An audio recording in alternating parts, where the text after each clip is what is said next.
Bueno, buenos días a todos. Es un placer estar en la SEGIP. Siempre es un gusto venir a esta casa.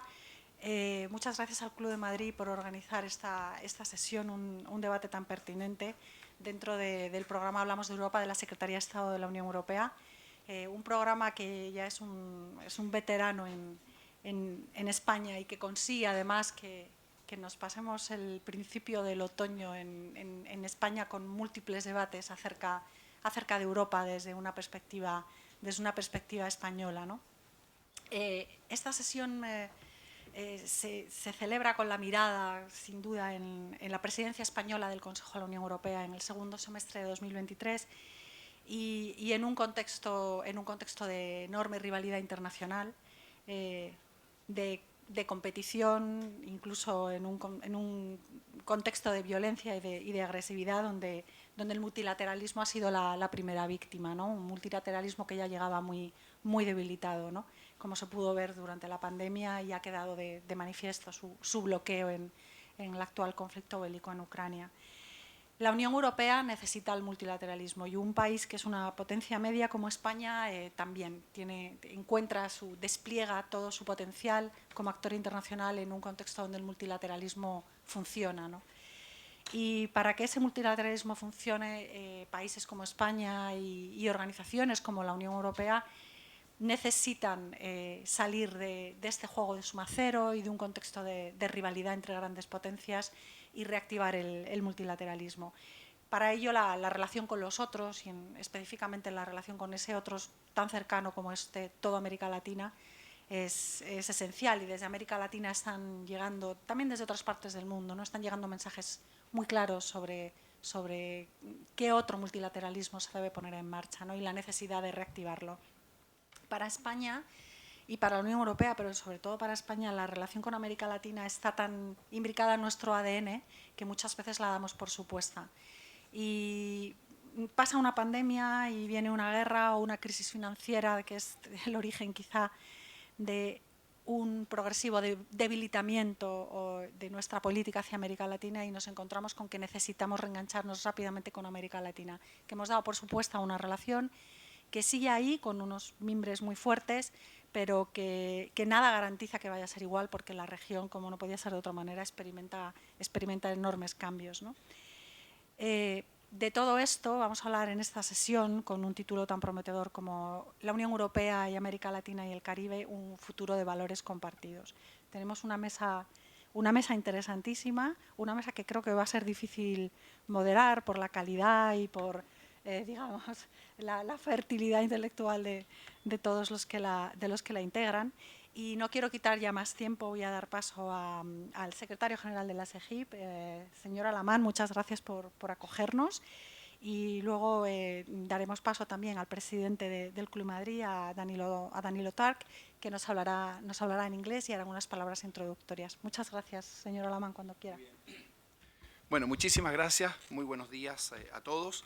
Quiero, por supuesto, saludar a los presidentes Tarc y Lagos, a Pascual Navarro, nuestro secretario europeo para Asuntos Europeos, a María Fernanda Espinosa, exministra de Relaciones Exteriores del Ecuador, al embajador de la República Checa, Iván Yankarek, a María Elena Agüero, la secretaria general del Club de Madrid, y a don Enrique Iglesias, que está acá y que la verdad es el verdadero anfitrión y el verdadero, por trayectoria, dueño de casa. Como usted decía, para la Secretaría General Iberoamericana, esta es una muy buena oportunidad. Estamos muy contentos de poder recibirlos a todos en esta casa para hablar y para conversar sobre por qué es importante en el actual contexto relanzar, fortalecer, vigorizar la relación entre América Latina y Europa. Y muy telegráficamente, de acuerdo a lo que se me ha pedido, yo tengo la impresión de que hay a lo menos 3 buenas razones para que en este minuto este relanzamiento, esta vigorización, este fortalecimiento de la relación bilateral vaya adelante. La primera razón es que estamos en un mundo en reconfiguración. No sabemos exactamente qué fisonomía va a tener el orden internacional y, en consecuencia, los distintos actores deben participar en esta reconfiguración del orden mundial con sus aliados naturales, con aquellos con el cual existe lo que yo llamo una afinidad sustantiva. Y entre Europa y América Latina existe esa afinidad sustantiva, no solamente basada en la historia, sino en un elemento presente muy importante, lo que podríamos denominar la coincidencia en el proyecto. Por cierto, Europa con más por delante, quizás América Latina un poquito más rezagada, pero hay un proyecto compartido, que es en lo político democracia, en lo económico prosperidad, en lo social equidad. En consecuencia, estos elementos, que podríamos llamar core values, para usar una expresión inglesa, son extraordinariamente importantes en esta etapa de reconfiguración del orden mundial. Luego, hay una objetiva convergencia de intereses que son permanentes, pero que también son coyunturales. Por decirlo en una frase, América Latina tiene algunas de las cosas que Europa necesita, minerales, alimentos, energía, y Europa tiene muchas de las cosas que América Latina necesita. Financiamiento, inversión, tecnología.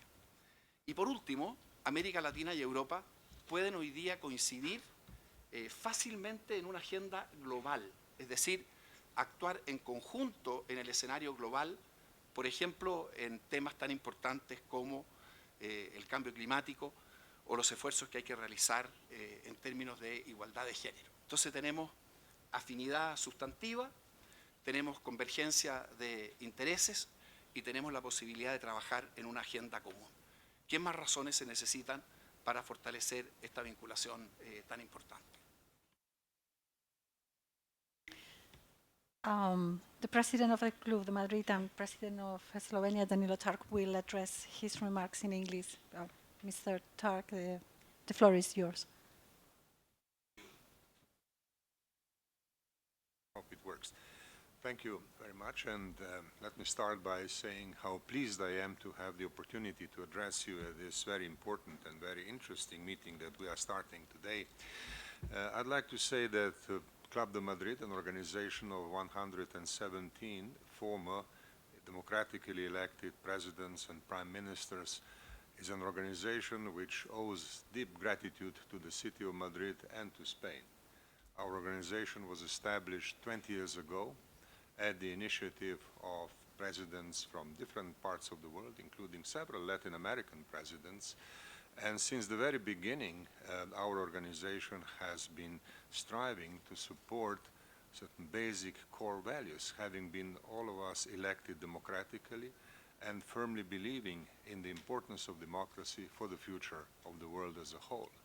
So when we are meeting today to discuss cooperation between European Union and Latin America on the basis of shared values, we are talking about something which is very essential for Club de Madrid and which we believe will be an important guide for the future cooperation from the both sides of the Atlantic.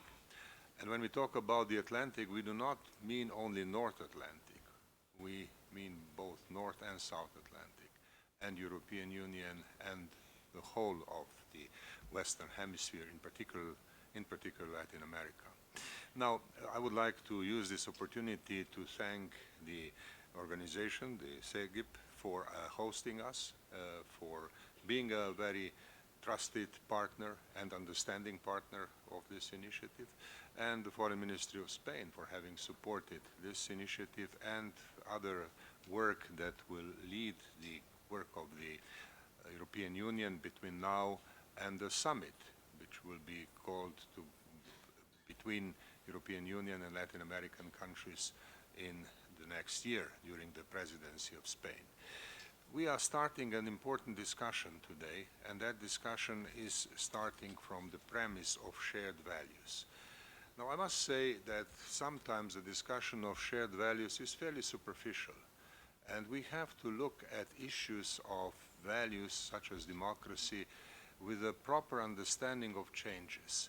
We see changes in Europe in that regard. We see changes in Latin America in that regard.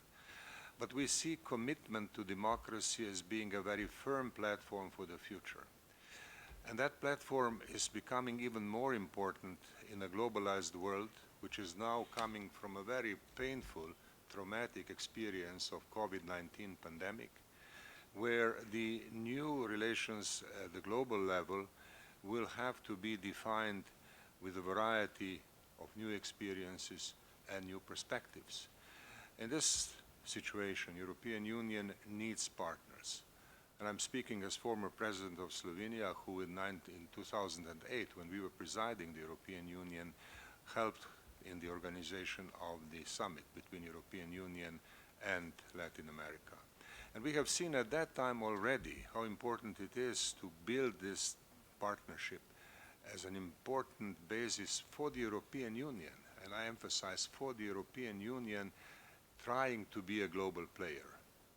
Now, being a global player today means developing adequate, productive, firm partnerships and avoiding an impression of European Union being primarily introverted or primarily interested only for the relations with the immediate neighbors. The Charter of the United Nations has an important set of words saying that all countries of the world have to live together as good neighbors. Now, in Europe, we sometimes see the issue of neighborhood as a matter of immediate geographic proximity. This is not good enough. We have to build partnership on a much broader geographic basis, but on shared values, on the basis of shared values. That kind of partnerships can help European Union to be a global player in a rapidly changing world, with new powers rising and new partnerships becoming necessary. This is what I wanted to say by way of greeting this meeting today. I'm very pleased that we meet here in Madrid, and I look forward to a productive discussion. Thank you very much. Thank you, Mr. Tark. Antes de empezar el debate, vamos a tener unas palabras introductorias del secretario de Estado para la Unión Europea, el señor Pascual Navarro Ríos.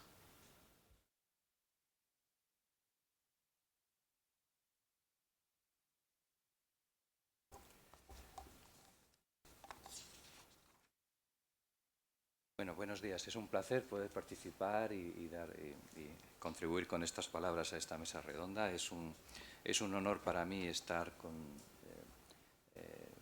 bajo la invitación del secretario general iberoamericano. Es un placer. Y también es un placer estar con el presidente del Club de Madrid, que ya hace tiempo que nos reunimos para iniciar esta actividad. Y como le he dicho antes en privado, ahora quiero decirlo públicamente, no hago más que agradecerle el esfuerzo por esta iniciativa y por esta contribución al debate necesario entre la Unión Europea y América Latina para impulsar las relaciones entre los dos países. Este foro, como decimos, es particularmente oportuno porque estamos a 9 meses, ¿no? 9 meses justo, del inicio de la presidencia española del Consejo de la Unión Europea en el segundo semestre del año que viene y estamos ya empezando a prepararla en coordinación con las instituciones europeas y también con el resto de los socios de la Unión Europea. Ayer mismo estuve en Lisboa para iniciar la preparación con mi colega portugués y sabemos que también es un socio particularmente importante en esta cuestión, en esta materia de las relaciones entre la Unión Europea y América Latina y el Caribe. El mensaje fundamental y que repetiré, se repetirá también por otros participantes esta mañana, es nuestro deseo en aprovechar nuestra presidencia del Consejo para mantener toda una serie de encuentros de alto nivel entre ambas regiones y sobre todo para impulsar una nueva agenda, una nueva etapa, una nueva relación. Me quiero hacer eco de lo que acaba de comentar el presidente Türk.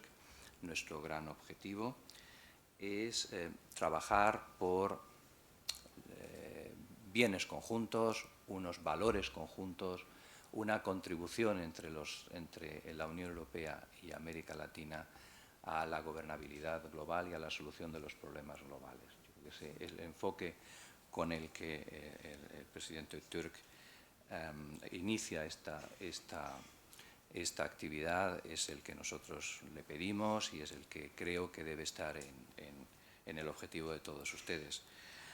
Les voy a exponer brevemente lo que consiste la presidencia española del Consejo de la Unión Europea. Sé que entre los participantes hay representantes de embajadas latinoamericanas.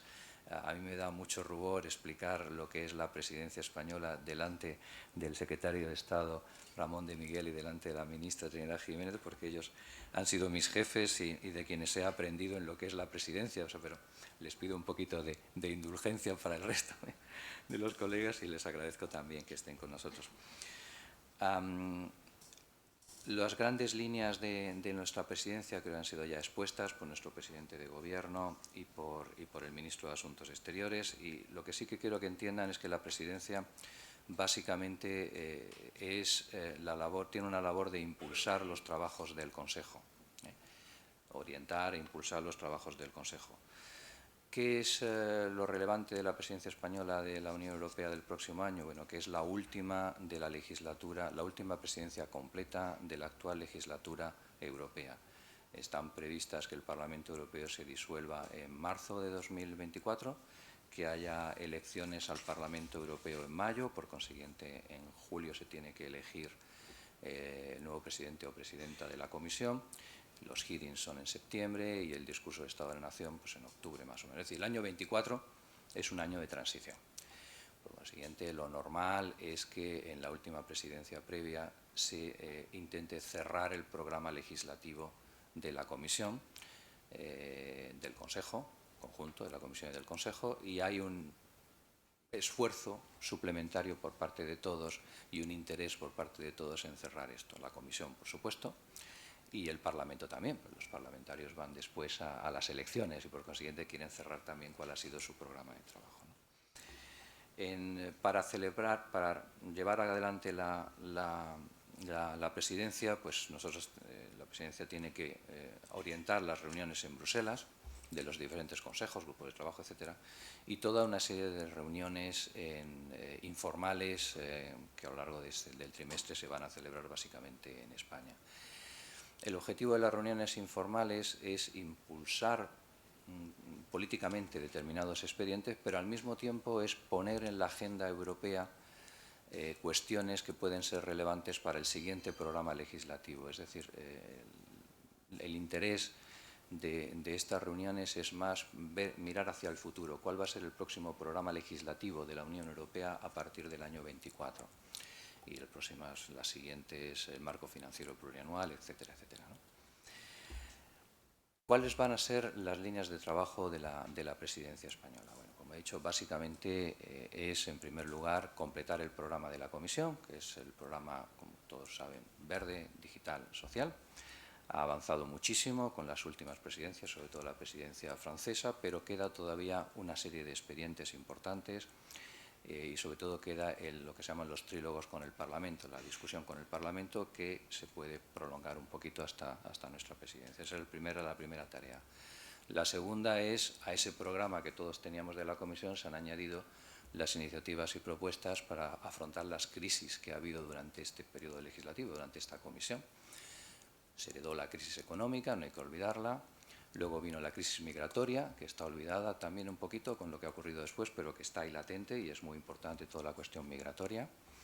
Ha sido la crisis del COVID y las consecuencias económicas de la crisis del COVID, y luego la más importante de todas, como es evidente, que es la guerra en Ucrania y las consecuencias económicas de la guerra de Ucrania. En este momento, como todos ustedes saben, la agenda del Consejo, y básicamente la agenda del Consejo Europeo, está fundamentalmente dedicada a afrontar la guerra de Ucrania y las consecuencias económicas de la misma, sobre todo en la cuestión energética. Basta con que ustedes abran las páginas de cualquier medio y comprenderán cómo es la agenda europea en este momento. Nosotros, España pretende que esta presidencia tenga una seña de determinada identidad, hablar mucho de identidad europea, de ciudadana, de cohesión, de lucha contra el clima, de oportunidades para la juventud, de autonomía estratégica, de igualdad, etc. Esos son los temas, las cuestiones que ya anunció nuestro presidente de Gobierno en mayo, que serían las ideas bajo las que afrontaríamos nuestra presidencia, ¿no? Una cuestión muy importante en nuestra presidencia va a ser la cuestión de la autonomía estratégica de la Unión. Es un gran debate que ya empezó con la presidencia francesa y nosotros continuaremos con él. También ha aludido indirecta o indirectamente el presidente Turk, es como reacción a lo que ha ocurrido en la crisis del COVID y con la crisis energética actual, es como tener una autonomía estratégica en Europa, pero abierta. Lo más importante para nosotros es abierta al mundo. Hay un fuerte debate dentro de Europa al respecto, pero la posición española es impulsar la autonomía estratégica de la Unión, pero abierta al mundo y en particularmente para aquellas regiones que ahora comentaré, con las que necesitamos un partenariado estratégico. Una de ellas, evidentemente, es América Latina. Nosotros queremos hablar de temas como la salud, los alimentos y la energía, cuestiones muy importantes en la relación, en este momento ya, entre la Unión Europea y América Latina. Alimentos es muy importante, como todos sabemos, la cuestión de fertilizantes, etcétera, ¿no? ¿Cuáles son para que marquen bien la cuestión de las relaciones con América Latina, cuáles son las grandes áreas de trabajo que vamos a tener en nuestra presidencia? En primer lugar, la presidencia española va a tener que dedicarse a cuestiones económicas importantísimas, que son tres: la revisión de la gobernanza económica, toda la cuestión de la deuda, la cuestión, que esa es importantísima, la prórroga de la excepcionalidad con la que vivimos ahora por la Comisión de las Reglas Fiscales no se va a prolongar más allá del 24, por consiguiente en el 23 tendremos que negociar las nuevas reglas de gobernanza económica y de déficit. La revisión de los planes de recuperación, que eso es importantísimo. En este momento toda la economía europea gira alrededor de los planes de recuperación y tendremos que revisarlos en ese momento. Y la Comisión ha añadido la revisión del marco financiero plurianual. O sea, vamos a tener los tres elementos al mismo tiempo. Vamos a tener grandes debates sociales, particularmente para nosotros discapacidad, infancia, violencia de género. Vamos a tener un debate importantísimo entre energía, reforma del mercado eléctrico y lucha contra el cambio climático. Y nosotros, España, va a proponer un gran debate sobre la política global de la Unión Europea. Y ahí en dos áreas fundamentales para nosotros, que van a ser América Latina y la vecindad sur. Yo creo que España tiene siempre una vocación global y va a apoyar la política global de la Unión Europea en todos los ámbitos, eso es evidente, ¿no? Atenderemos a todos y multilateral, pero en particular nos importa muchísimo América Latina y la vecindad sur. En América Latina, como saben, ya llevamos un tiempo hablando con las instituciones europeas. El alto representante ha tomado un papel de liderazgo para impulsar un roadmap para las relaciones, para el relanzamiento de las relaciones con América Latina, y finalmente la presidenta de la Comisión, en su discurso sobre el informe del Estado de la Unión hace unos días, anunció que sí, que va a haber una nueva agenda para América Latina. Por consiguiente, se está avanzando claramente hacia una cumbre con la Unión Europea, entre la Unión Europea y CELAC, cuyos objetivos están en este roadmap, y yo creo que casi todos los conocen, pero se los puedo recordar, que el primero es contar con un diálogo, son 5 objetivos: contar con un diálogo político reforzado. No tenemos, como existen con otras regiones del mundo, este diálogo institucionalizado, que haya cumbres, que haya reuniones ministeriales, etcétera, y que eso se plasme en un diálogo político definido. Esto se va a preparar, esta idea, en la próxima reunión ministerial entre la Unión Europea y CELAC en Buenos Aires. En segundo lugar, es impulsar los acuerdos de asociación. Yo creo que es importante tener en cuenta que España aspira a que los acuerdos comerciales que han sido negociados en buena medida no es que se aprueben durante la presidencia española, es que lo que queremos es que estén aprobados mucho antes de la presidencia española y que corresponda a la presidencia española y a la cumbre el impulsarlos, desarrollarlos, etcétera.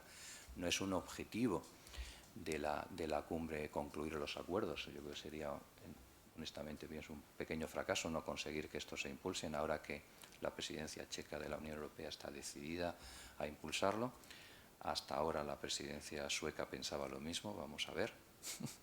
Yo creo que sí, siempre ha tenido una voluntad favorable a los acuerdos comerciales y esperamos que las circunstancias nos permitan que los acuerdos se desbloqueen y se concluyan antes, ¿no?, de que empiece la presidencia, de forma que el programa legislativo, que el programa que tengamos el año que viene legislativo, sea el desarrollo de esos acuerdos, ¿no? En tercer lugar, es el establecimiento de un partenariado entre las dos regiones, un partenariado para afrontar los desafíos globales, lo que he dicho antes, y también está en la línea de lo que mencionaba el secretario general y el presidente Türk. Utilizando la Global Gateway, pues hablar de transición verde, hablar de cuestión digital, de economía sostenible, de la dimensión humana y seguridad interior, de justicia, etc. En cuarto lugar, es hablar de los valores comunes. Yo creo que eso también ha sido el mensaje básico de los que han hablado antes de mí. Hablar de democracia, de paz, de derechos humanos, de Estado de Derecho, que es algo en este momento fundamental, y más en el contexto de la guerra de Ucrania, donde evidentemente para la Unión Europea es una cuestión fundamental la cuestión de los valores que defendemos, ¿no?, los valores democráticos y del Estado de Derecho. Y el quinto ámbito es trabajar conjuntamente en el plano multilateral y en materia de comunicación estratégica. Para todo ello, lo que queremos es escuchar.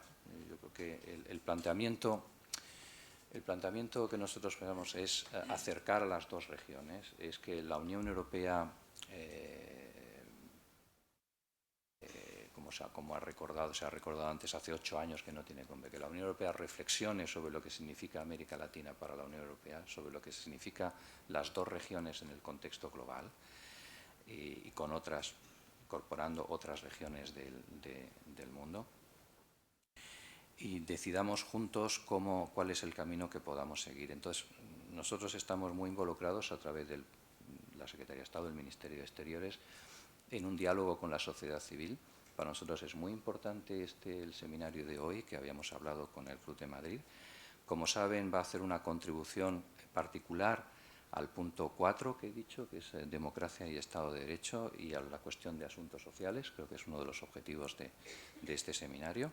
Y luego al punto 5, los aspectos multilaterales y gobernanza global, que es la parte esencial del trabajo también del Club de Madrid, ¿no?, que nos ayude a entender en Europa cómo la relación entre una relación más profunda, un partenariado que nosotros queremos estratégico entre la Unión Europea y América Latina, puede contribuir a la gobernabilidad global y a los aspectos multilaterales. No me queda más que agradecerles de nuevo al Club de Madrid el esfuerzo que ha hecho por la organización de este seminario, a todos ustedes por sus, estoy seguro, sus contribuciones.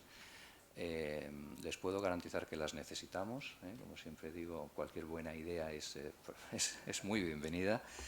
Es un momento, como decimos, crítico. Hace 8 años que no hay ninguna cumbre. El momento es ahora. Ahora creo que hay una conciencia de que las dos regiones se necesitan. Y también si no se utiliza este momento, se puede perder una oportunidad quizás que sea costosa para más adelante. Como he dicho, la Unión Europea se para un año, empieza a pensar en otras cosas para el siguiente programa legislativo. Es decir, o ahora se establece ese partenariado para el futuro o perdemos una oportunidad que podemos no tener en mucho tiempo, ¿no? Nada más. De nuevo, las gracias y esperar sus contribuciones, que ya nos pasará el informe el Club de Madrid. Muchísimas gracias.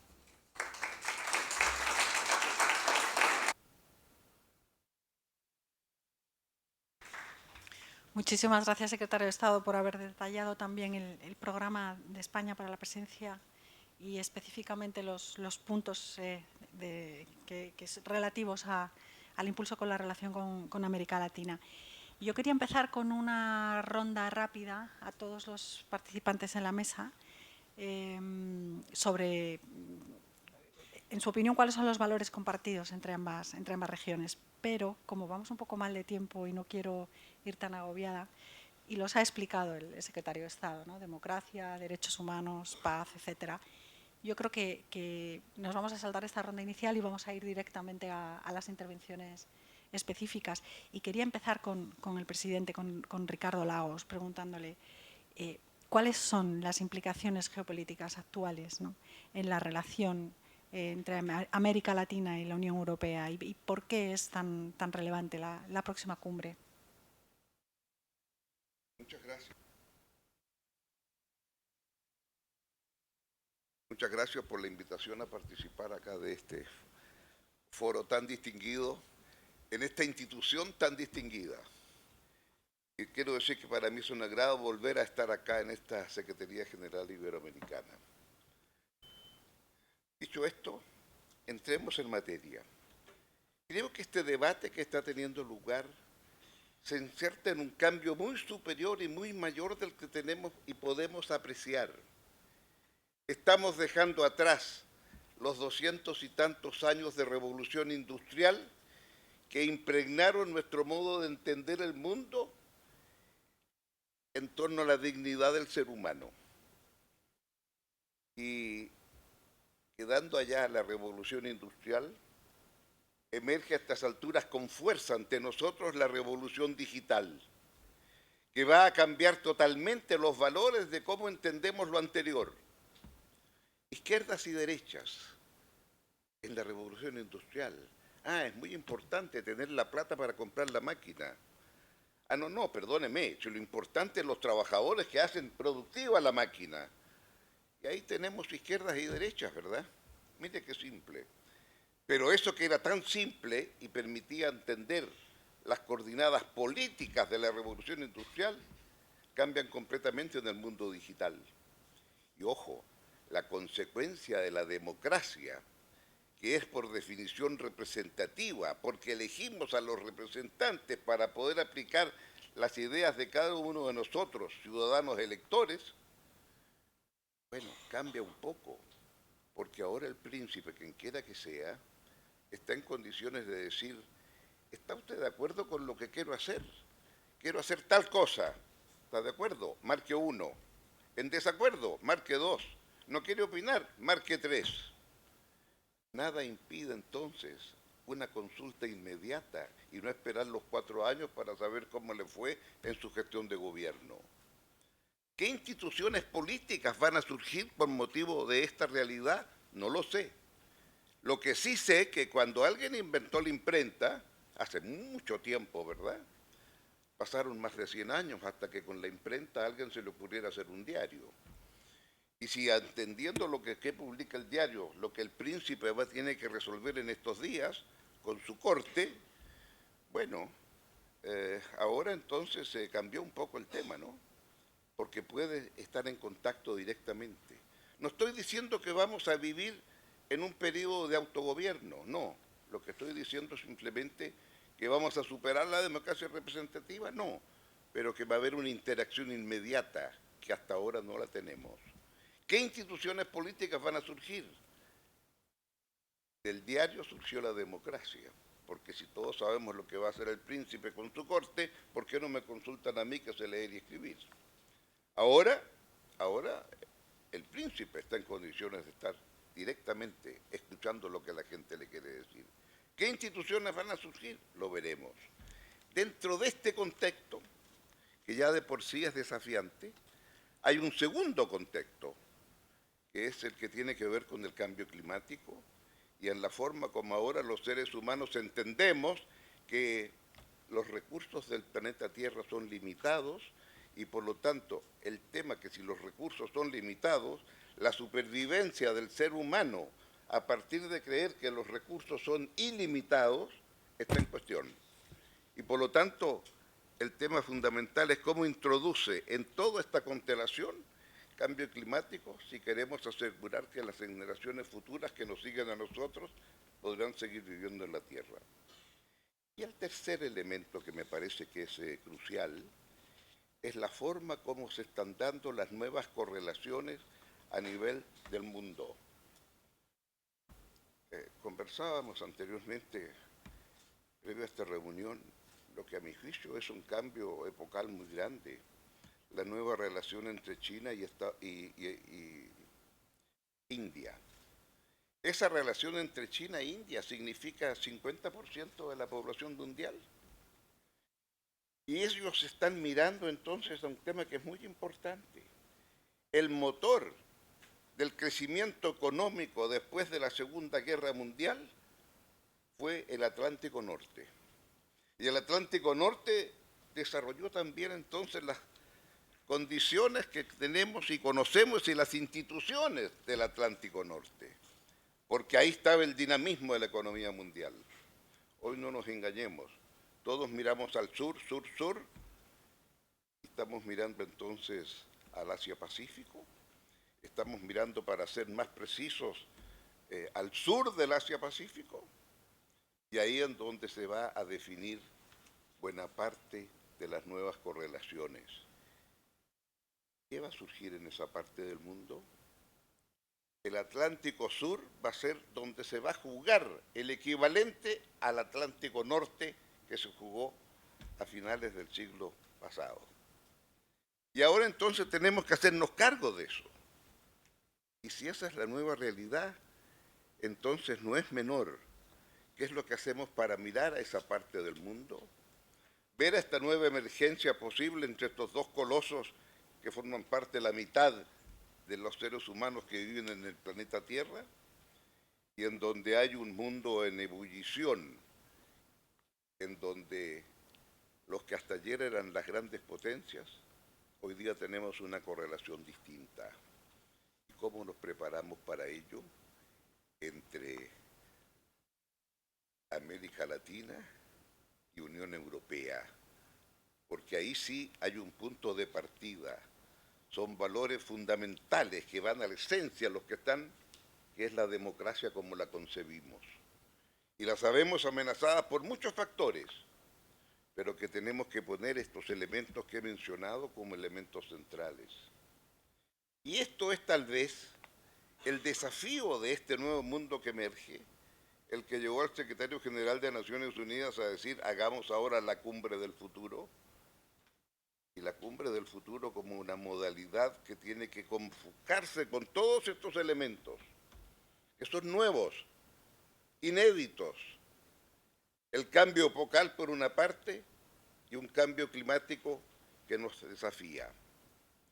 Y frente a eso, una correlación política distinta de las que hasta hoy hemos conocido. ¿Cuáles son las grandes potencias? ¿Qué es lo que son? ¿Dónde están?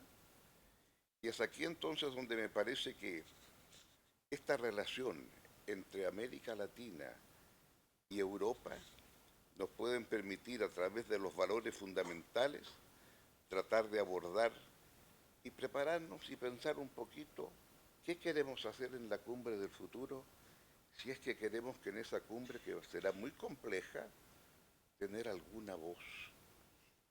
Porque los que hasta ahora son grandes jugadores a nivel mundial van a ser jugadores muy distintos de aquí al año 24, y la forma como los medimos y cómo nos medimos. Y en consecuencia creo que el poder unir fuerzas, en un sentido literal, no para amenazar a nadie, sino para defender nuestros valores, es fundamental entonces este entendimiento a la luz de este desafío. Creo que es un desafío lo suficientemente grande y poderoso para poder entonces pensar de aquí, como diría Guterres, de aquí a agosto, septiembre, cuando sea la cumbre del 24, a lo mejor llegar con una mirada común que ayude a orientar, como entendiendo que el eje gravitacional del punto de vista económico va a ser el Pacífico Sur. ¿Cómo entonces imaginamos ese mundo, así como ayer fuimos capaces de imaginar el mundo en el Atlántico Norte con todo lo que eso implicó? Es tal vez un gran desafío, y creo que entonces los valores comunes son los que nos pueden ayudar entre América Latina y Europa. No para amenazar a nadie, sino que para colaborar a partir de nuestros valores en cómo podemos trabajar con los que están emergiendo como las nuevas potencias. Ese sería mi planteamiento, y agradezco la participación en este distinguido foro. Muchas gracias. Presidente Lagos, muchísimas gracias, porque creo que ha trazado perfectamente el marco en el que vamos a debatir en esta sesión.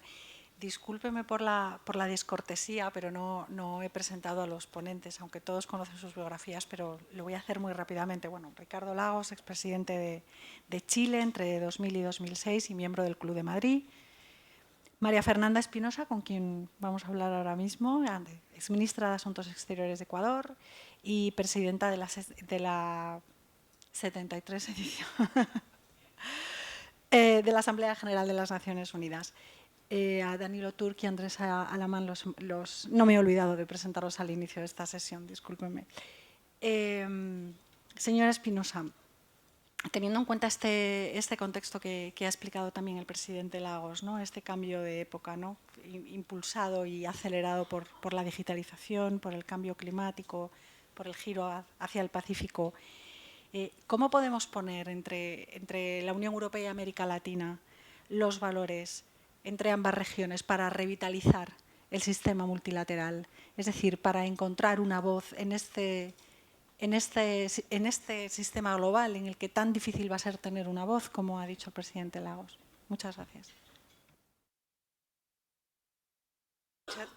Muchas gracias, Aura. Muchas gracias, secretario Alamán, por acogernos en la Casa de Iberoamérica. Gracias al Club de Madrid por juntarnos. Saludos especiales al presidente Lagos, al presidente Turk. Estoy feliz de ver a tantos amigos y amigas de antes y de ahora, pero estoy más feliz todavía de mirar tantas caras jóvenes en esta sala, si me permiten. Es ahí donde tenemos depositada nuestra confianza en el intelecto y la fuerza de las y de los jóvenes. Así es que muy bien por eso. Yo creo que aquí se ha dicho mucho y no puedo dejar de saludar, por supuesto, al grande Enrique Iglesias, al mentor de muchas y muchos de nosotros. ¿Cómo mapear las dos regiones de manera telegráfica? Porque se ha dicho mucho ya.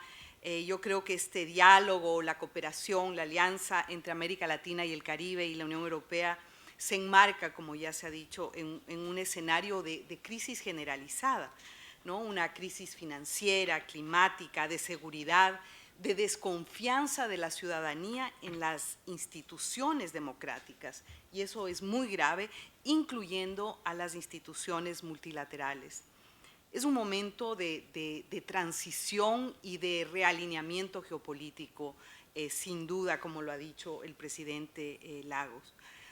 Yo creo que la primera constatación es que estamos hablando de alianzas entre América Latina y el Caribe y la Unión Europea como dos entes monolíticos, y no son dos entes monolíticos. Yo creo que son espacios diversos donde el disenso interno y la diversidad generan grandes desafíos. No es tan fácil, ¿no? Lo sabemos aquí todas y todos. ¿Cómo lograr unidad en la diversidad? Yo pienso que el diálogo birregional debe afincarse en temas concretos, en agenda, como lo ha dicho el secretario de Estado, ¿no? Ser horizontal, pragmático, de beneficio mutuo y en diálogo con América Latina, construir las agendas en conjunto. Y creo que hay que mirar un poquito al pasado. El diálogo birregional entre América Latina y Europa en este momento se ha dejado a los intercambios y al trabajo diario a nivel más técnico, pero no se ha paralizado. Eso hay que reconocer. La última cumbre presidencial la tuvimos en el año 2015 con resultados muy ricos, acuerdos en materia de combate a la pobreza, de lucha contra el crimen transnacional organizado, derechos humanos, cambio climático, el apoyo a la reestructuración de la deuda soberana de los países de América Latina y el Caribe, en fin. En el año 2021 se produce la cumbre de CELAC en México con la presencia del presidente del Consejo de Europa, y creo que eso fue una clara señal. Y yo creo que la situación actual, porque es bueno identificar qué es lo que estamos viviendo ahora, yo diría, se podría describir como una suerte de letargo, y es claro que se requiere un fuerte despegue en base a ciertos acuerdos mínimos. Y yo creo que, para ser telegráfica por cuestiones de tiempo, solamente tomemos en consideración tres elementos de la ecuación, ¿no? La relación económica entre las dos regiones, La Unión Europea tiene acuerdos comerciales con 27 de los 3 países de América Latina y el Caribe. Pues veamos qué pasa con el Mercosur, como ya se mencionó acá. La balanza comercial es favorable para Europa, el 11% de las importaciones de América Latina vienen de Europa, el 2% de las importaciones europeas vienen de América Latina, y hay un factor que yo creo que hay que tomar en cuenta, es fundamental. El comercio con China ha incrementado 26 veces entre el año 2000 y el 2021 con América Latina, ¿no? Otro factor importante económico es el tema de las remesas. 143.000 millones de dólares en remesas llegarán a América Latina en el año 2022. Hay un crecimiento del 25% de remesas desde el año 2021. Este dato que estoy compartiendo incluye también a los Estados Unidos, no solamente a la Unión Europea, ¿no? ¿Y cuáles son los activos que tiene América Latina? Yo creo que es muy importante. El 27% de los bosques y de la tierra cultivable del planeta están en América Latina, el 30% del agua dulce del mundo. América Latina es crucial para satisfacer los minerales llamados ahora críticos y para las nuevas tecnologías como son el litio, el cobalto, el níquel y el cobre. Ahí están en América Latina. Entonces, mirando más, tú has dicho una sola pregunta ahora, el tema multilateral, ¿no? Me voy a centrar más en cómo proyectar esta alianza estratégica hacia el mundo, ¿no? Yo creo que hay como que 2 semillas importantes: la alianza por el multilateralismo iniciada por Alemania y Francia en el año 2018, la iniciativa por el multilateralismo de España y Suecia. Esto debería consolidarse en posiciones comunes en un momento vital que estamos viviendo ahora, que es un momento de relanzamiento de la reforma de las Naciones Unidas, en la que estoy directamente involucrada, y la implementación de lo que se llama nuestra agenda común, que es la hoja de ruta para la reforma de las Naciones Unidas, ¿no? Y yo diría, como ya lo mencionó el presidente Lagos, cómo tejer posiciones comunes en los temas fundamentales en una serie de cumbres que van a ocurrir de manera sucesiva, ¿no? No solamente la cumbre, esperamos, potente entre la Unión Europea y América Latina, es tiempo ya después del año 2015, ¿no? Pero la cumbre del próximo año, del 2023, de los Objetivos de Desarrollo Sostenible, no estoy revelando una verdad no conocida, estamos muy lejos de cumplir con la Agenda 2030 y los 17 Objetivos de Desarrollo Sostenible. Esa discusión va a tener lugar el próximo año. En el 2024, la Cumbre del Futuro, con un nuevo pacto para el futuro, donde creo que hay mucho material de alianza entre América Latina y el Caribe y Europa, y en el 2025 la Cumbre Social, que por cierto fue uno de los aportes del Club de Madrid a esta discusión global. Hay temas específicos de fundamental importancia aquí y ahora, posiciones concertadas en la reforma de la gobernanza global en materia de salud, incluyendo el nuevo tratado sobre pandemias y la revisión de las regulaciones internacionales sobre la salud. Esto parece un tema muy específico, pero es fundamental para que estemos debidamente preparados para una futura pandemia y para superar una pandemia que no ha pasado, ¿no? En los temas económicos, realmente necesitamos, hablo aquí como una mujer latinoamericana, una ciudadana latinoamericana, pero solidaridad, acompañamiento y apoyo para incrementar los flujos de liquidez a través de los derechos especiales de giro y la reestructuración de la deuda externa de los países de renta media, incluyendo por supuesto a los países de América Latina y el Caribe. Cooperación y solidaridad en el diseño de una nueva arquitectura financiera. Eso está despegando con mucha fuerza en los escenarios internacionales. Tiene que existir un mayor espacio fiscal y de diseño de políticas públicas para los países de América Latina, y la necesidad de realizar una nueva conferencia sobre financiación para el desarrollo. luego del Plan de Acción de Addis Abeba. Una asociación estratégica para cerrar la brecha digital. Yo sé que eso es muy importante para Europa, fundamental para América Latina, donde el 50% de las personas están offline, perdón el anglicismo, ¿no? Acuerdos en materia de cambio climático, de transición energética y cumplir con los compromisos de financiamiento climático en el sur global. En América Latina hay una enorme preocupación sobre las promesas de financiamiento en materia climática, considerando pues, la crisis pues, actual por los efectos no deseados de la guerra en Ucrania, ¿no? La agenda multilateral de las mujeres y de la igualdad de género creo que es otro tema pues fundamental. Tengo más en la lista, pero me voy a quedar aquí. Creo que se necesita iniciar con un proceso progresivo de fortalecimiento de la confianza mutua y que la relación birregional sea predecible, tenga continuidad, institucionalidad, con una hoja de ruta clara, y cooperación y alianzas en los temas de interés común, de manera muy pragmática, potenciando esa unidad en la diversidad. En el futuro inmediato, yo creo que la reunión de ministros de Exteriores en octubre, ahora, en Buenos Aires, puede ser el inicio de una nueva era, ¿no? y un proceso que permita una preparación adecuada de la cumbre el próximo año, que no puede estar mejor liderada bajo la presidencia española de la Unión Europea. Yo creo que hay una obligación de renunciar al pesimismo, de construir una narrativa de esperanza, y construir esa narrativa de esperanza pasa por esta alianza estratégica birregional, y pasa por incluir la voz de la sociedad, la voz de las y los jóvenes en esta ecuación, pasa por hacer un compromiso con la transformación de un mundo que es cada vez más complejo, cada vez más inseguro y cada vez más injusto. Así es que la responsabilidad política y moral que tenemos todas y todas es enorme. Gracias, Aura, y te devuelvo la palabra.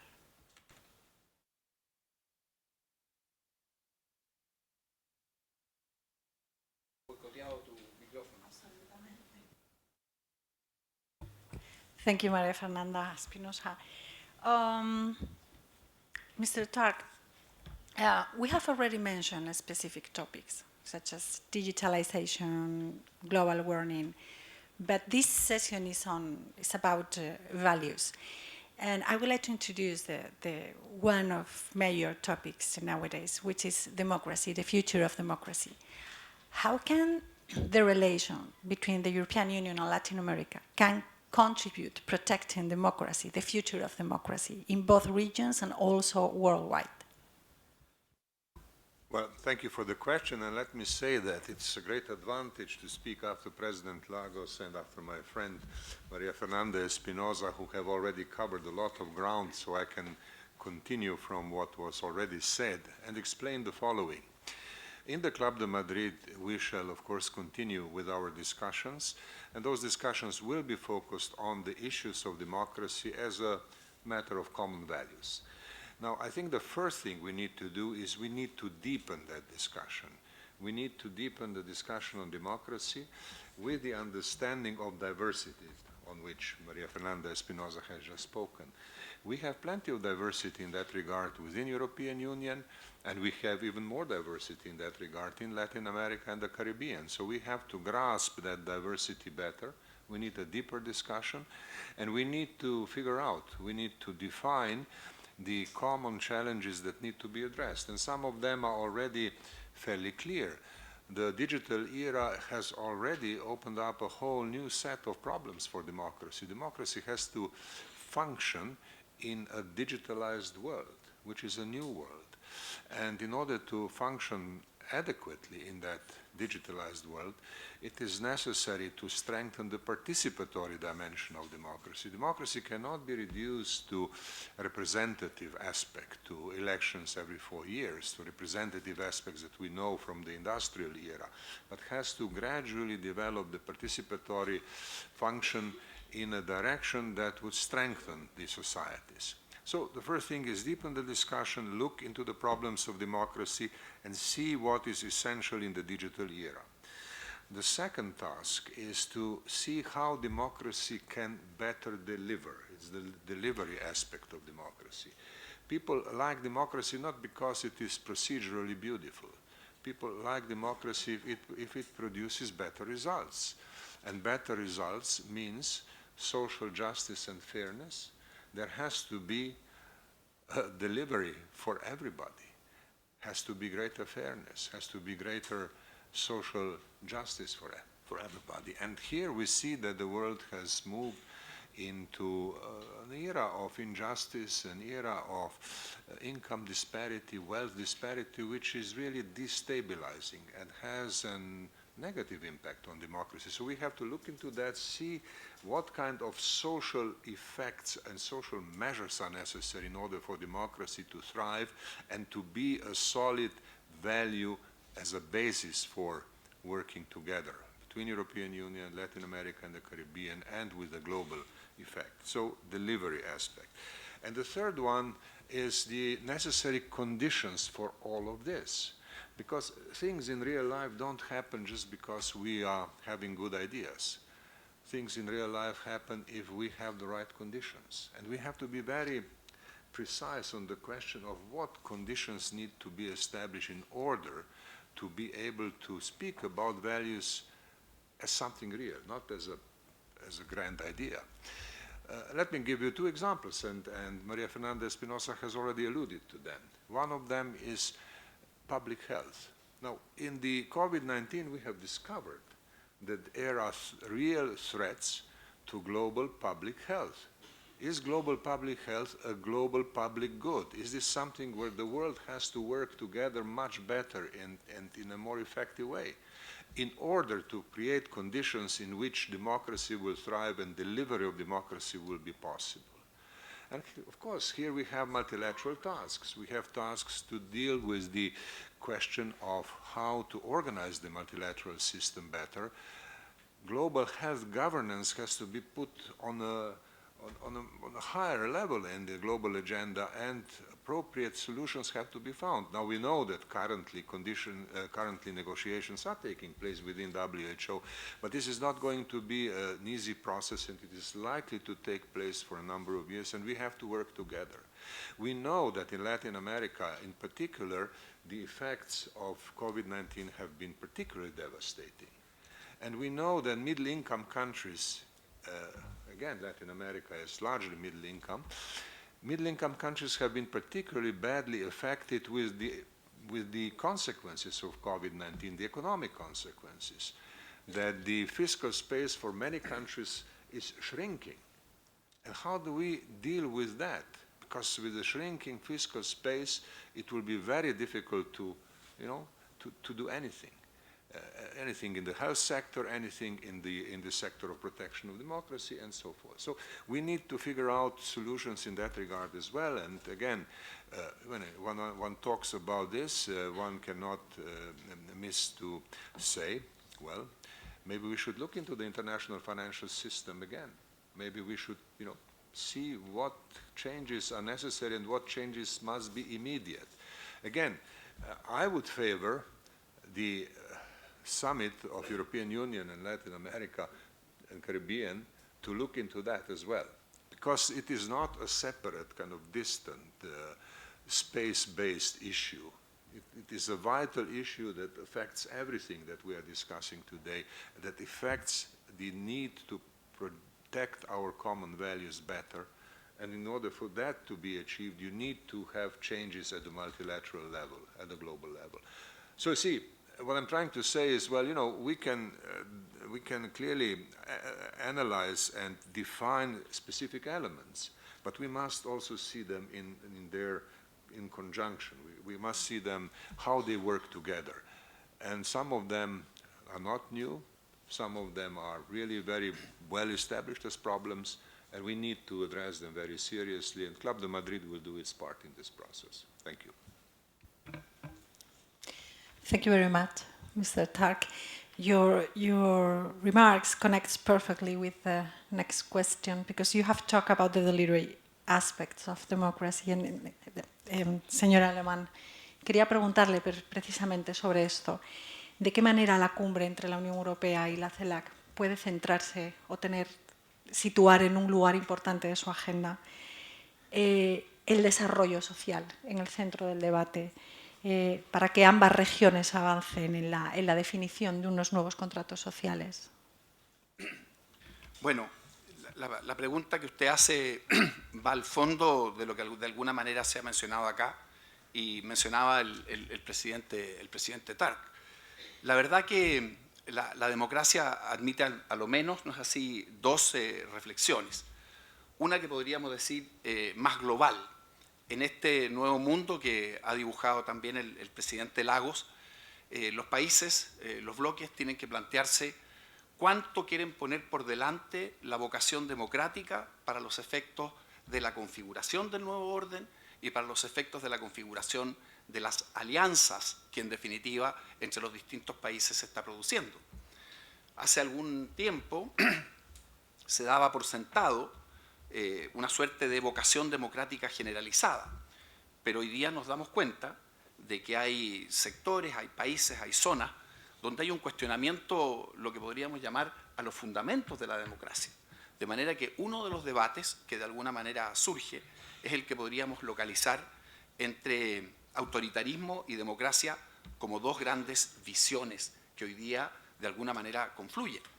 Yo tengo la impresión de que los países, y eso es parte de los elementos que deberían configurar lo que yo llamo esta alianza, esta afinidad sustantiva, Europa y América Latina, más allá de las divergencias que se puedan producir o de los avances o los retrocesos, creo que debieran poner por delante como una suerte de carta de identidad común precisamente la vocación por la democracia, porque la vocación por la democracia trae de la mano un conjunto de otros elementos, como son, por ejemplo, el respeto a los derechos humanos. Cuando estamos hablando de democracia en el mundo como una carta de identidad, como una forma de presentarse, lo que estamos diciendo es que también tenemos un compromiso global con los derechos humanos. Pero también, como decía el presidente Turk, hay que hacer una reflexión interna respecto de la democracia.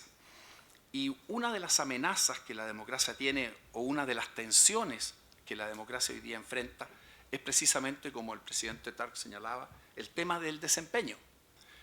¿Qué es lo que muestra, por ejemplo, en América Latina las distintas mediciones o los distintos monitoreos de la democracia? Yo diría que más que un debilitamiento en la vocación democrática que existe en los países, hay un cuestionamiento respecto de cómo la democracia funciona. Y eso tiene que ver fundamentalmente con tres cosas. Primero, con la forma en que las instituciones políticas están funcionando y particularmente cuán inclusivas son. Ya lo mencionaba el presidente Lagos. Esta revolución digital abre una serie de interrogantes respecto a cómo las instituciones políticas deben funcionar. Y hoy día la gente percibe que las instituciones políticas no funcionan adecuadamente. Es cosa de ver, por ejemplo, el debilitamiento global que existe respecto de la apreciación de la forma en que los gobiernos funcionan, el debilitamiento o el desprestigio de los parlamentos, el debilitamiento que tienen, no es así, los propios partidos políticos. También hay una sensación de malestar que tiene que ver precisamente con esto que llamamos el desempeño y lo que podríamos denominar la persistencia de los problemas. Es decir, si uno mira, por ejemplo, específicamente América Latina, la persistencia de la pobreza y la persistencia de la desigualdad ponen en tensión el funcionamiento del sistema político. La provisión de bienes globales, la demanda por seguridad, por ejemplo, en América Latina, es particularmente significativa. De manera que tenemos que hacer una reflexión global y yo creo que en la arena internacional Europa y América Latina sí tienen que poner por delante su vocación democrática y al mismo tiempo cada uno de los países puede hacer una reflexión interna respecto de cómo aquello que se llaman los contratos sociales pueden funcionar mejor. Y ahí hay un enorme campo para la cooperación. En los 90 hubo una cooperación muy eficaz entre Europa, ¿no es así?, y América Latina. España jugó un rol muy importante porque en ese minuto, en los 90, América Latina iniciaba sus procesos de transición. Y la experiencia europea de los procesos de transición iluminó mucho, en definitiva, tanto el debate político como muchas de las decisiones que los países tomaron. Europa tiene objetivamente mucho terreno avanzado en esto que llamábamos la trilogía de principios de su proyecto: democracia, crecimiento, equidad. Por lo tanto, hay un enorme campo de cooperación para revisar cómo, en definitiva, las democracias puertas adentro pueden funcionar mejor.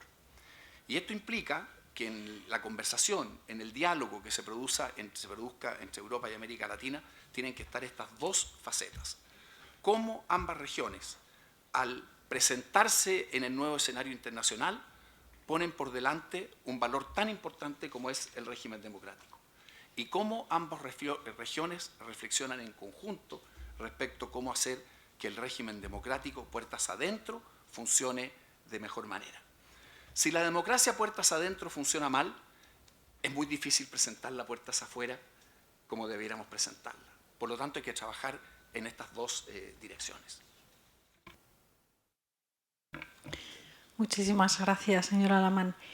Bueno, vamos a extender un poquito la sesión porque nos parece esencial tener un turno de preguntas de todos ustedes antes de la clausura, que era María Elena Bogüero, secretaria general del Club de Madrid, y el embajador Ivan Jankarek, de la República Checa.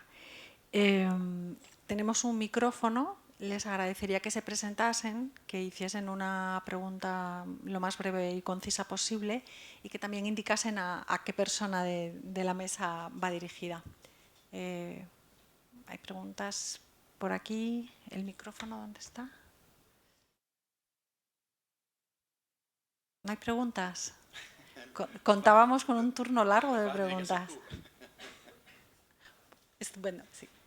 Muchas gracias. Para romper el hielo. Vamos a romper el hielo. Muchas gracias, buenos días.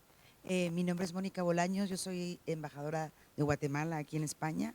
Pues muchas gracias por la convocatoria y por la organización de esta muy interesante plática, y hemos tomado debida nota. Como todos saben, hemos estado hablando de este tema durante los últimos meses, sobre cómo poder gracias al apoyo y al impulso que España, y el compromiso que España ha puesto para poder ir en ese camino de poner América Latina en la agenda de la Unión Europea.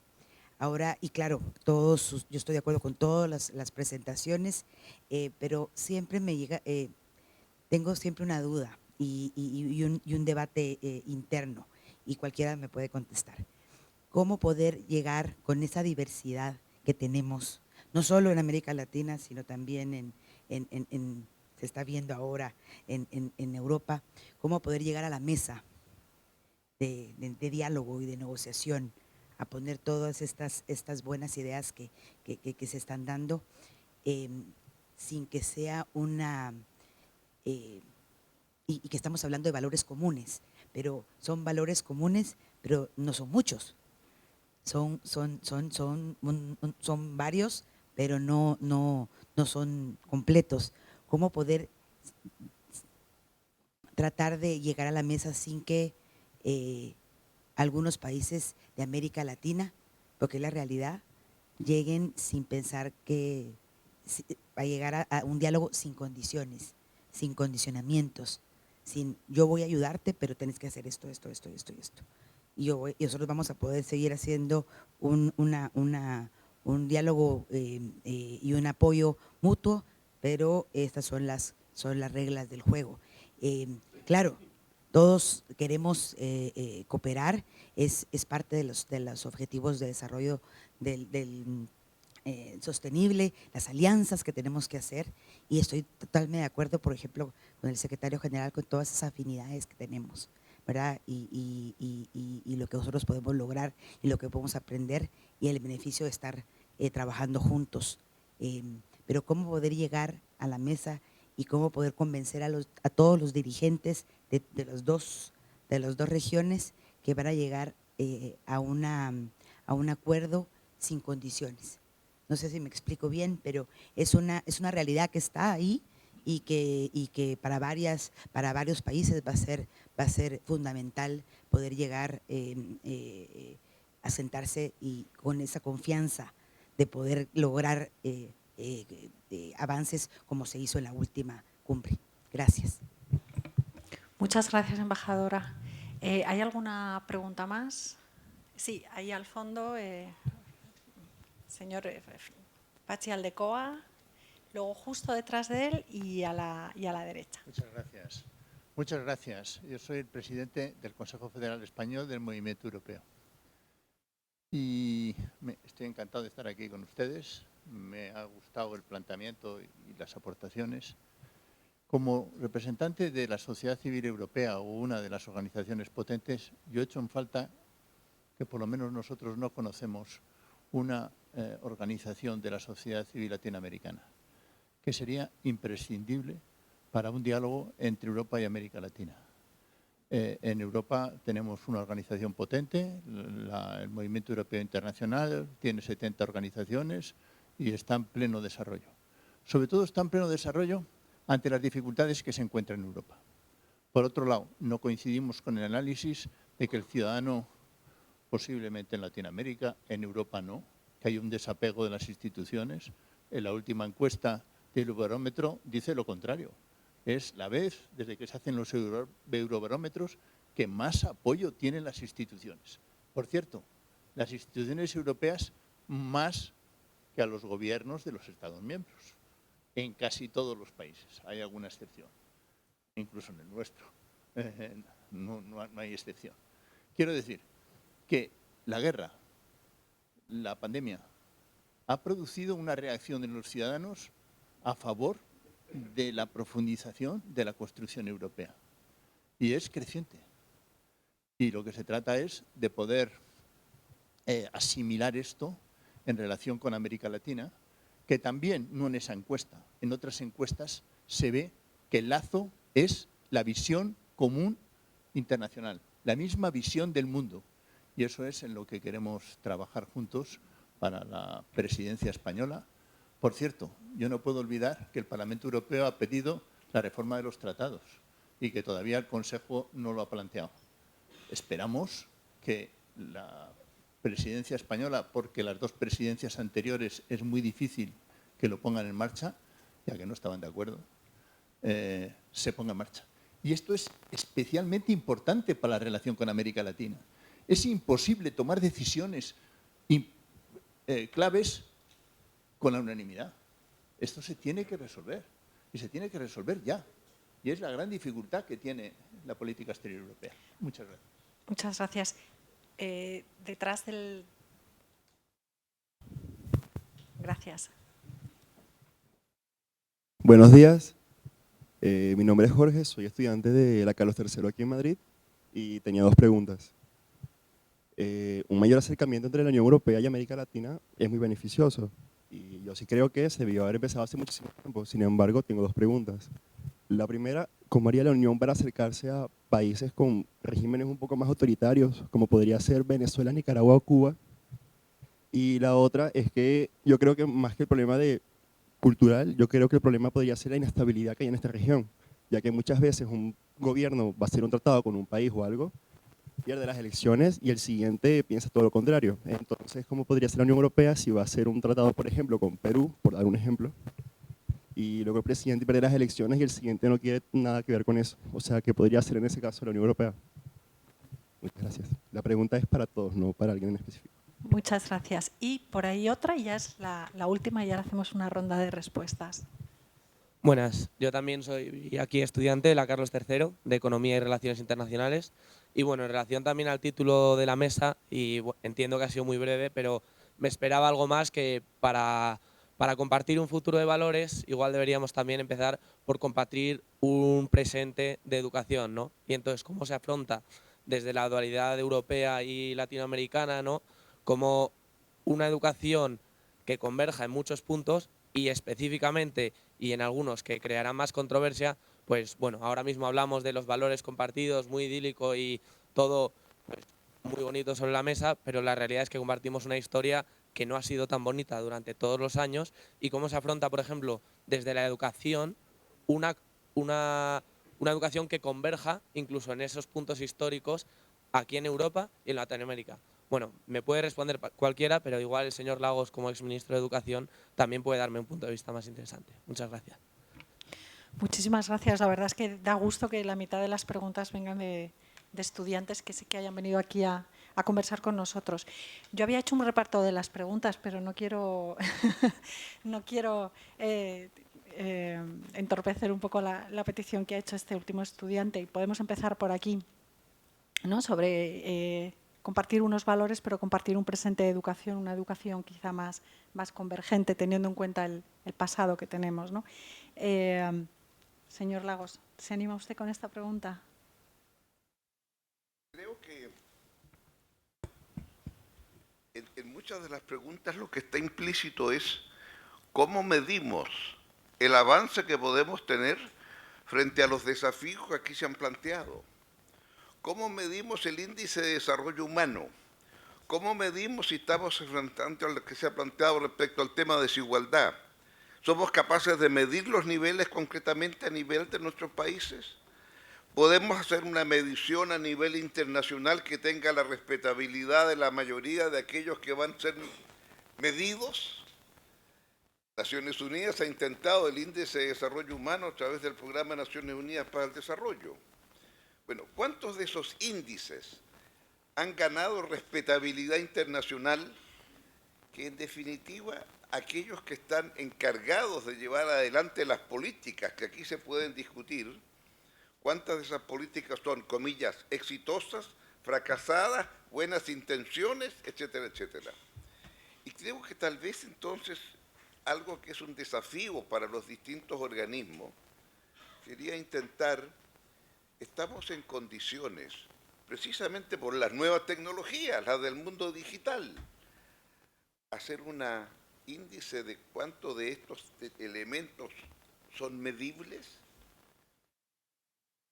Podemos hacer un índice que a usted le mida, como vi recientemente por alguien que era un científico dedicado a la química, y resolvió hacer una correlación respecto de algunos países entre cuál era el nivel de disminución del famoso Gini o de crecimiento o mantenimiento del Gini vis a vis crecimiento de ingreso por habitante.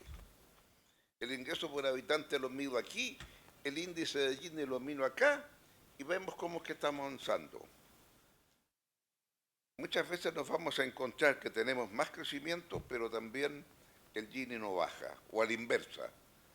Bueno, podemos hacer indicadores de este tipo que empiezan a tener respetabilidad internacional y que entonces cada uno de los actores que están en condiciones de tomar posiciones de poder y de definiciones sepan que van a ser medidos. Y ese es un tema que puede ser el tema para el inicio de la era digital. Saber que nos van a medir a todos aquellos que en un momento son elegidos para desarrollar determinadas tareas. Lo dejo planteado como interrogante para los que saben de estos temas.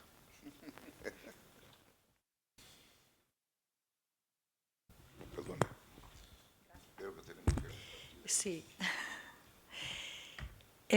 Señora Lamán, quizá la pregunta de la embajadora de Guatemala usted puede encontrar una respuesta satisfactoria, ¿no? Porque es algo que llega desde América Latina, ¿no? Frecuentemente. Un diálogo entre iguales es un diálogo sin condiciones por ninguna parte. A ver, quiero hacer primero tomar un desafío y hacer presente un tema. El tema de la organización de la sociedad civil, que me pareció particularmente importante. La verdad que la sociedad civil en América Latina es vibrante, activa, está muy presente, quizás le falta un poquito más de articulación. Y en eso, en el marco de las cumbres iberoamericanas, nosotros tenemos precisamente una de las instancias, así como hay un foro parlamentario, hay un foro de la sociedad civil y voy a tomar contacto con usted para los efectos de ver cómo se puede generar esta mayor institucionalización. Y en cuanto a la pregunta de nuestra querida embajadora de Guatemala, yo creo que la única respuesta posible es el diálogo, porque ella pregunta cómo el diálogo y las instituciones, cómo hacen en regiones que son diversas, como decía María Fernanda, tener puntos comunes. Bueno, Europa da una señal de cómo hacerlo. Yo no sé si mucha gente, si se lo hubiera planteado hace un tiempo, que Europa iba a reaccionar con la cohesión que ha razonado frente a la guerra de Ucrania, habría dicho que eso iba a ser posible. Y Europa ha sido capaz de dar una respuesta común a partir de su diversidad.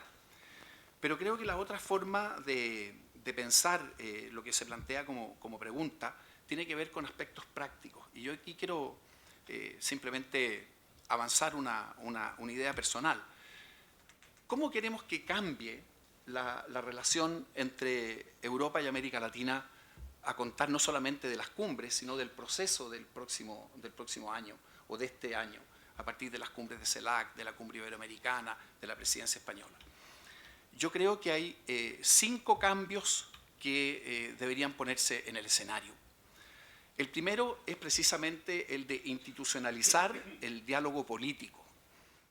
No puede ser que se produzca un bache de 8 años, ¿no es así?, entre 2 regiones tan importantes. Tiene que haber una forma de institucionalización de ese diálogo. En segundo lugar, creo que es muy importante destrabar, claro, no es una misión específica, ¿no es así?, de la cumbre de la CELAC o de la presidencia española, pero hay que desbloquear los acuerdos de asociación, que se mantienen en una suerte de negociación eterna, permanente, que no termina nunca y que nunca se sabe también por qué en definitiva no prospera. Por lo tanto, destrabar los acuerdos comerciales y los acuerdos de asociación con Mercosur, con México, con Chile, con otros que puedan surgir es importante. En tercer lugar, creo que es muy significativo que entre América Latina y Europa haya un nuevo impulso a lo que podríamos ya denominar inversiones en ambas direcciones. Los flujos de inversión de Europa hacia América Latina no son tan potentes como eran en el pasado y hoy día, como se ha visto aquí, hay enormes oportunidades para atraerlas. Y hay, entre paréntesis, un fenómeno incipiente de inversiones de América Latina que están llegando a Europa, muchas de ellas, no es así, precisamente por la llegada o el aterrizaje de estas multilatinas aquí en España. En cuarto lugar, una mirada a la cooperación. La cooperación no puede seguir siendo rutinaria. Hay que mirar qué se está haciendo en cooperación a nivel de Unión Europea, a nivel de cada uno de los países y pensar cómo se le adecúa, cómo se le ayorna, cómo se le da, como quien dice, las connotaciones que tiene hoy día. Y el quinto cambio que a mí me gustaría ver es que efectivamente América Latina y Europa pudieran tener explícitamente posiciones comunes frente a los problemas globales. Yo creo que si uno piensa concretamente en esos 5 cambios, estamos pensando en una relación muy distinta entre América Latina y Europa. Una relación horizontal, recíprocamente beneficiosa, con una enorme proyección no solamente para las partes, y cuando hablo de las partes estoy hablando de las regiones y de los países, sino también en general para el escenario global. Muchas gracias. María Fernanda Espinosa había pensado que igual también quería aportar algo sobre la pregunta de la articulación de la sociedad civil.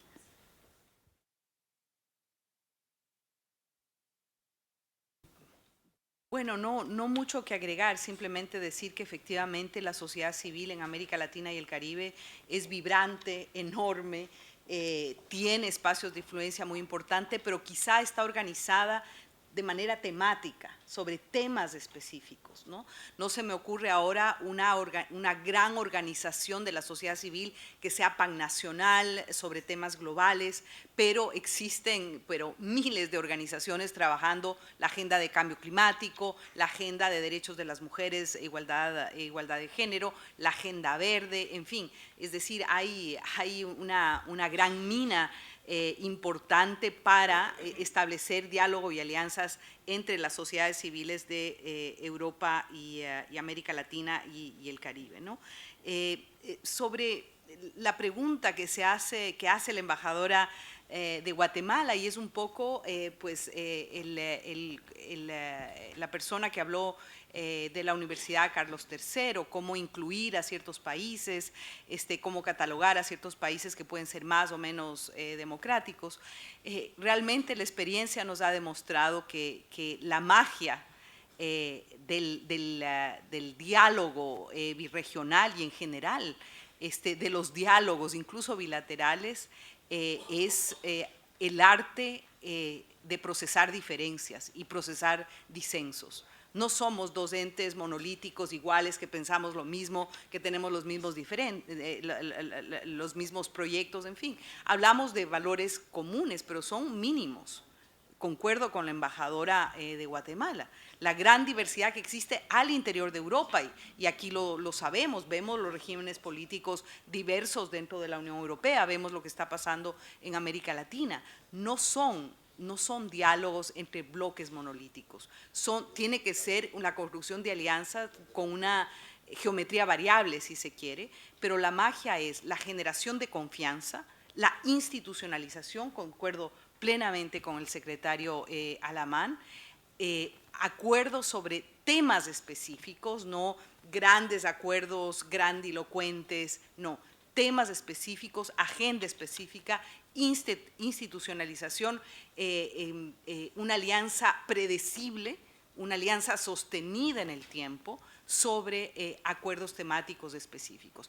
La creación de confianza, la diplomacia tiene más importancia ahora que nunca antes quizá, y el acuerdo incluso dentro de las agendas multilaterales, acuerdos específicos. Y como digo, una revitalización de la palabra cooperación, no puede estar más de acuerdo, que la cooperación no se convierta en algo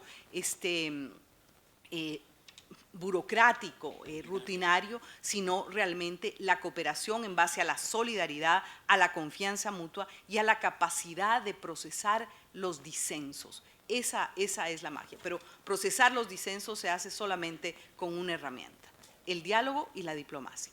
Y la diplomacia, ojo, no digo solamente que la diplomacia esté en manos de los diplomáticos y las diplomáticas, la diplomacia está en manos de las sociedades. Y creo que el gran reto que tenemos es construir primero a nivel regional un nuevo contrato social global. Y la idea es que la cumbre del futuro en el año 2024 sea la ocasión y la oportunidad de tejer de manera colectiva un nuevo pacto global por un presente y un futuro mejor, donde, por ejemplo, la voz de los jóvenes es absolutamente determinante, porque, bueno, los jóvenes no son el futuro, los jóvenes son el presente, la mayor parte de la población del mundo, y tienen que ser actores informados, participantes, deliberantes en los procesos de consolidación democrática. Termino con 2 cifras. En América Latina, 8 de cada 10 ciudadanos no confían en los partidos políticos. Es un escenario bastante diferente al que se plantea en Europa, donde pues, el estado de bienestar opera y funciona, a veces de manera no perfecta, pero lo que está pasando en América Latina efectivamente es un proceso de regresión democrática por una falta de confianza en las instituciones democráticas, y es ahí donde tenemos que poner el foco. En América Latina hay que construir estados de bienestar y confianza ciudadana en las instituciones, porque si no, pues estamos en un problema serio. Gracias.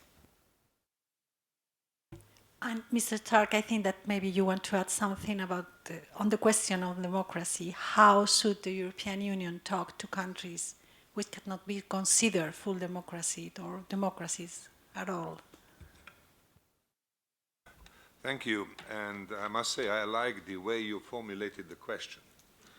I think that the first condition here is that European Union avoids the impression of lecturing. European Union is not the owner of democracy lecturing others about democracy. I mean, I want to be very clear on that.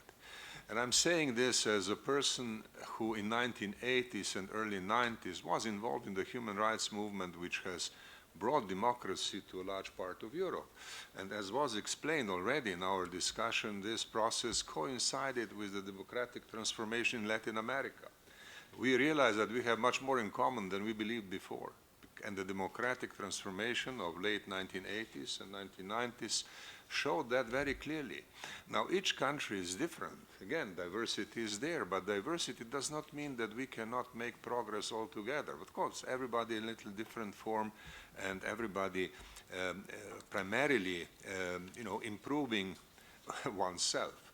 And I think when the European Union talks about democracy, it should talk about the problems of democracy within European countries and the ways these problems are being addressed.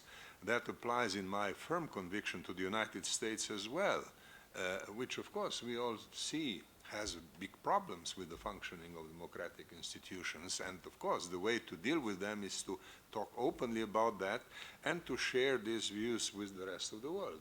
I think democracy can thrive if the discussion is centered towards one's own problems. That would have immediately an automatic impact elsewhere. If on the other hand, the traditional democracies start lecturing, that creates a kind of a defensive position and it wouldn't help. So I think that when we talk about common values and democracy, we need to be really very clear on how we want to discuss democracy. We have to be centered on our own problems and tell the others what we think would help us resolve those problems. I think the way this is discussed is very important. Secondly, another important condition is that we do not neglect the conditions for democracy which are global. I mean, I am thinking about the debt issue and the reduced fiscal space in many countries after COVID-19. This should not be neglected. This is a problem which has a direct relevance to the functioning of democracy. Now, in European Union, we have a number of instruments that help. I mean, in my country, in Slovenia, obviously, we take advantage of the fact that there are European Union funds that help in this dramatic transition. But such funds exist in European Union, but don't exist elsewhere. And we have to see what is necessary. I have said before, medium-income countries have been neglected in the recent past, and they must not be neglected now. And this is an issue of democracy as well. This is not kind of a different or separated question. So how democracy is discussed and which conditions have to be defined with precision in order to seek solutions which are soon, which shouldn't be delayed until much later. On civil society, I have very high respect for civil society everywhere. And let me venture an idea. Would it be possible to have a civil society forum, let's say a month or two before the summit?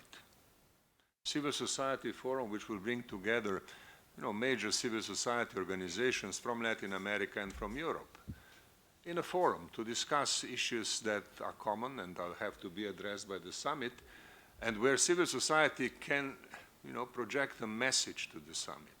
It would be interesting. We have plenty of time. This can be done if there is enough will, and the civil society forum would help. Then my last remark relates to the question of openness of societies. I mean, nowadays the concept of open societies is no longer as fashionable as it used to be, but it is as relevant as it always was. And I think that every country has to understand that democracy is a very important basis for openness, which is needed for good international cooperation. Countries that come into a sphere of authoritarian rule close themselves and reduce themselves from the international cooperation to a point which can be really quite damaging. So we should, I think, in the context of democracy, propagate openness and open discussion about internal problems. That, I think, is as far as I would go. I am not a great proponent of sanctions. I don't think that sanctions help much. But I think openness does help. And openness is something that democracy can propagate. Now, these are a few thoughts, with which I wish to react to this very interesting discussion, and I hope that the whole process leading to the summit will be as interesting as our discussion today. Thank you very much.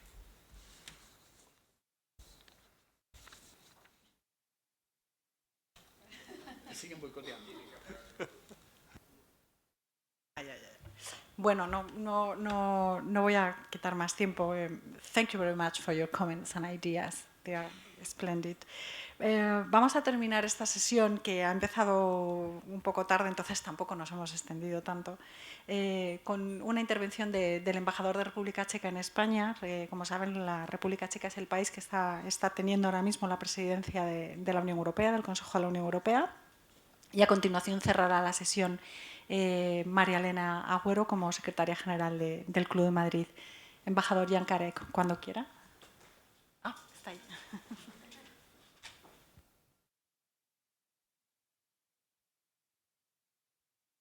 Buenos días a todos, a todas y muchísimas gracias por invitarme. Buenos días a excelentes presidentes, a la ministra, secretario general, secretario de Estado antiguo y bueno, embajadores, colegas aquí también. En primer lugar, quería agradecer la invitación del Club de Madrid y para la oportunidad de hablar en este seminario en nombre de la presidencia checa en el Consejo de la Unión Europea sobre las relaciones entre la Unión Europea y los países de América Latina y el Caribe. Y al mismo tiempo me gustaría destacar que la actuación de los ponentes me llena de optimismo y de esperanza.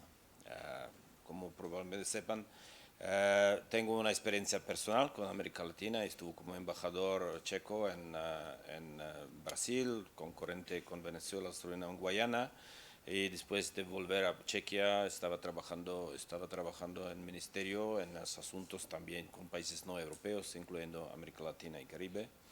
Y bueno, con España, como estoy aquí hace 4 años, más de 4 años, tengo que decir que aquí se escucha a los asuntos de América Latina mucho más do que en otras partes de la Europa, es la realidad.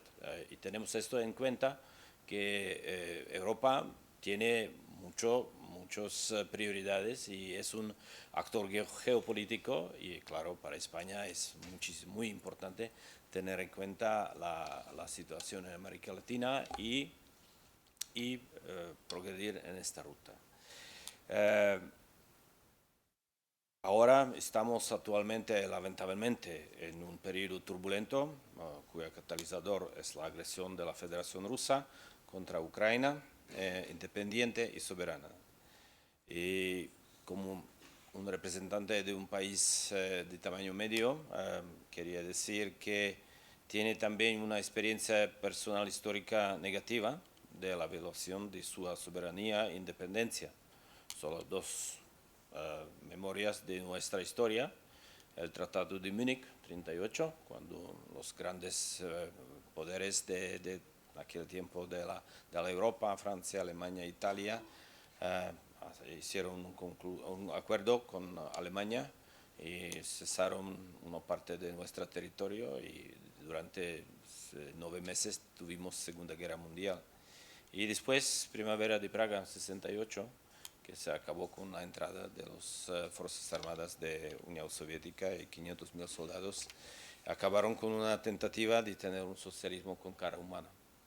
Y esto es claro que tenemos que tener en cuenta, si tenemos que tener en el siglo XXI una convivencia pacífica de la comunidad internacional, no se pueden emitir esfuerzos políticos y exitosos para cambiar las fronteras y hacer valer sus intereses por la fuerza. Debemos enfrentar este peligro juntos y sobre la base de la Carta de la ONU y el respeto al derecho de los estados al desarrollo independiente, soberano y pacífico, y debemos tener en cuenta la responsabilidad compartida hacia todo el planeta Tierra. En este contexto, yo creo que la Unión Europea y sus Estados miembros tienen un socio muy cercano en los países de América Latina y el Caribe. Nuestros 2 bloques se basan en la prioridad de organizar las relaciones internacionales cuyas bases se encuentran en la Carta de la ONU, los principios de derecho internacional y el multilateralismo efectivo y el respeto a los derechos humanos, no solo políticos, sino también sociales, que yo creo también es importante. Ahí hemos escuchado a la ministra, ha dicho que la situación de desigualdad en América Latina, pero también ahora en Europa, con la bajada de la economía, con la recesión que va a venir o está ya llegando al continente europeo. Tenemos que tener en cuenta que no podemos dejar a nadie atrás por causa de la cohesión social, porque si no tenemos esa cohesión social, podemos hablar sobre digitalización, sobre otras cosas, pero al final tenemos que tener que la gente no cae a la pobreza de nuevo. Hemos sucedido en los últimos 20 años sacar mucha gente de la pobreza, pero hoy en día estamos de nuevo en la situación donde nosotros vamos a enfrentar este problema. Pero quería decir que desafortunadamente, como resultado de gran crisis financiera y económica y gracias al COVID, nuestros caminos, que son de la Unión Europea y Latinoamérica y Caribe, se han desviado parcialmente en la última década. Y esto ha sido también, yo creo que es importantísimo tener estos esfuerzos para reiniciar, dar un relámpago para nuestras relaciones entre América Latina y Unión Europea. Yo creo que, sin embargo, ha sido la guerra en Ucrania la que nos ha devuelto a la realidad y hace que busquemos la forma de reunirnos. Esto es importante y durante la discusión lo hemos oído del presidente Türk y del secretario general. Democracia es la verdad lo que estamos hablando, y si no tenemos valores compartidos y no podemos basar en estos valores compartidos, no podemos seguir adelante. En este contexto, como presidencia del Consejo, valoramos mucho y apoyamos decididamente las iniciativas de España para intensificar las relaciones con los países latinoamericanos. Es una gran noticia que al final de octubre vamos a tener en Buenos Aires una cumbre ministerial entre Unión Europea y CELAC, y ojalá en 2023 tengamos una cumbre de la Unión Europea con Unión Europea CELAC, y yo creo, después preparar bien, va a traer algunos resultados concretos y para formalizar de nuevo estas relaciones. La Unión Europea cuenta con herramientas que se adaptan a los retos económicos, sociales del presente, y el primero es los acuerdos, la colaboración económica. Es lo que son los acuerdos comerciales. Ahí tenemos los acuerdos comerciales especialmente con México, con Chile y con Mercosur. Como yo veo la discusión en Bruselas, es que durante la presidencia checa tengamos concluir las relaciones o acuerdos con Chile y México durante la presidencia checa, un acuerdo político, y que se van a firmar durante la presidencia sueca o española. Con el Mercosur ya tenemos un acuerdo, pero hay problemas, pero creo que un nuevo incentivo será las elecciones en Brasil, y cuando se va a acabar este ciclo vamos a tener una posibilidad para finalizar esta ronda y dar una base concreta y tener un mercado que va a tener casi 800 millones de personas. Son 440 al lado de la Unión Europea y casi 400.000 al lado de los países Mercosur. El otro factor básico para la recuperación de nuestras relaciones es el Instrumento de Diversidad, Desarrollo y Cooperación Internacional, DICI en el jargón de Bruselas. Son casi 3.5 mil millones de euros que se destinan a la cooperación con América Latina. Claro, no es lo mismo con los países africanos, pero América Latina en el otro nivel de desarrollo con los países africanos. Pero es importante que se dedican a las áreas que han sido mencionadas: digitalización, cambio climático, también desarrollo social. Esos son los retos más importantes. Y Unión Europea, la verdad, está en la fase de hacer una política, actuar como una potencia geopolítica, y por eso la Unión Europea busca aliados que compartan sus valores y enfoques para resolver los problemas internacionales. Eso fue aprobado durante marzo en la brújula estratégica, donde América Latina también tiene su específico. Y por el otro lado, los países de América Latina y el Caribe se encuentran en un periodo en el que ha culminado un ciclo electoral. Se ha realizado un cambio relativamente significativo en la composición de los gobiernos y los países de América Latina buscarán, en mi opinión, profundizar la integración regional también, que ha sido algo retraso también en los últimos años. Y se van a buscar de formas de fortalecer las relaciones con aquellos estados que compartan sus esfuerzos para mejorar la vida de sus residentes, pero también que fortalezcan su influencia en la comunidad internacional. Por esto, juntos debemos fortalecer el diálogo político, no solo a nivel de cumbres, sino también a nivel de la sociedad civil. Como ha dicho ministra y aquí Francisco, yo creo que es muy importante. Y necesitamos fortalecer la cooperación económica. Además de los prerequisitos institucionales, debemos ser capaces de utilizar conjuntamente la manera de fortalecer la cooperación en el campo de energía, la digitalización, la salud y la agricultura. Por último, pero no más importante, podemos compartir experiencias en las áreas de desarrollo sostenible y fortalecimiento de la cooperación regional. Muchas gracias por su atención y espero que tengamos una reunión ministerial muy exitosa en Buenos Aires. Gracias.